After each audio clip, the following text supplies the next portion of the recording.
এতটুকু আর বিরক্ত মানে আমি যে উদ্দেশ্যে আসছি সেটা হলো ওনাদের পক্ষ থেকে আপনাদেরকে এবং এই ধরনের ঘটনা যেন বাংলাদেশের কোনো প্রান্তে এবং সর্বোচ্চ সাজা এটা অপরাধীকে যাতে সর্বোচ্চ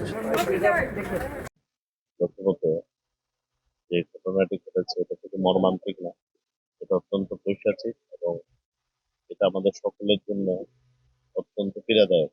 মনে করি। আমাদের মাননীয় প্রধানমন্ত্রী জনাব তারেক রহমান এবং যিনি আবার আমাদের জিয়া রহমান ফাউন্ডেশনেরও সভাপতি, যেখানে আমি পরিচয়। উনি সভাপতি এবং সহসভাপতি মহোদয়, উনি আমাদের মাননীয় প্রধানমন্ত্রী সভাপতি কাজী মোস্তফা সরোয়ার খান। ওনারা এটা নিয়ে খুবই ব্যথিত এবং ওনারা আমাকে বলেছেন যে আমাদের ব্যক্তিগতভাবে এসে দেখা করে ওনাদের পক্ষ থেকে সহমর্মিতা জানায় এবং এই বিচার নিশ্চিত করার জন্য যা যা করা প্রয়োজন সেটা সরকারের পক্ষ থেকে করা হবে। এটা ওনাদের আর্থিক সংগতি বা অসঙ্গতির সাথে কোনোভাবেই এটা সম্পৃক্ত না।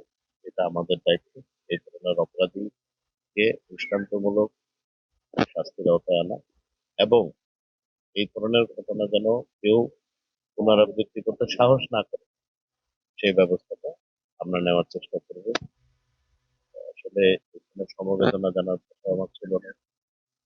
আমরা যারা আসলে যে ফুটেজ গুলো যারা দেখেছি তাদের মনে হয়, সবাই বেশ মানসিকভাবে বিধ্বস্ত না হলেও খুব কষ্টে আছেন। আমরা সবাই একই অবস্থা। এরপরও মানে ঘটনা ঘটে ফেলেছে, আমরা এটা বিচার নিশ্চিত করতে চাই এবং একইভাবে আমাদের প্রতিবেশী যেন নিরাপদে তাদের ইচ্ছে মতো স্বাধীনভাবে খেলাধুলা করে তাদের শৈশব কৈশোর থেকে নিয়ে যৌবন পর্যন্ত তারা যেন বাংলাদেশের নাগরিক হিসেবে সুরক্ষা পায়। এই জন্য আমরা সরকার থেকে চেষ্টা চালিয়ে যাবো। আমরা যতটুকু আমরা তো আছি আমাদের সাথে আমাদের সাথে থাকবো। যেহেতু আমি জিয়া রহমান ফাউন্ডেশনের পক্ষ থেকে এসেছি, তার মানে ফাউন্ডেশনের নলেজ যখন হচ্ছে এরকম বহু পরিবার আছে তাদেরকে আমরা একটা মানে সাধ্যের আওতায় এনেছি। এটা বিরোধী দলের ক্ষেত্রে এনেছি, এটার সাথে রাজনৈতিক দলের ক্ষেত্রে চলে বা সরকারি দলের ক্ষেত্রে। এটা হলো ফাউন্ডেশনের বিষয়। আর সরকারি বিষয়টা অবশ্যই মাননীয় প্রধানমন্ত্রী নলেজে আছেন। উনি অত্যন্ত সংবেদনশীল মানুষ, উনি অত্যন্ত মানবিক একজন রাজনীতিবিদ। উনি ওনার সাথে যতটুকু করার দরকার করবেন, একই সাথে এই এলাকার মাননীয় আছে উনিও বেশ মানবিক মানুষ।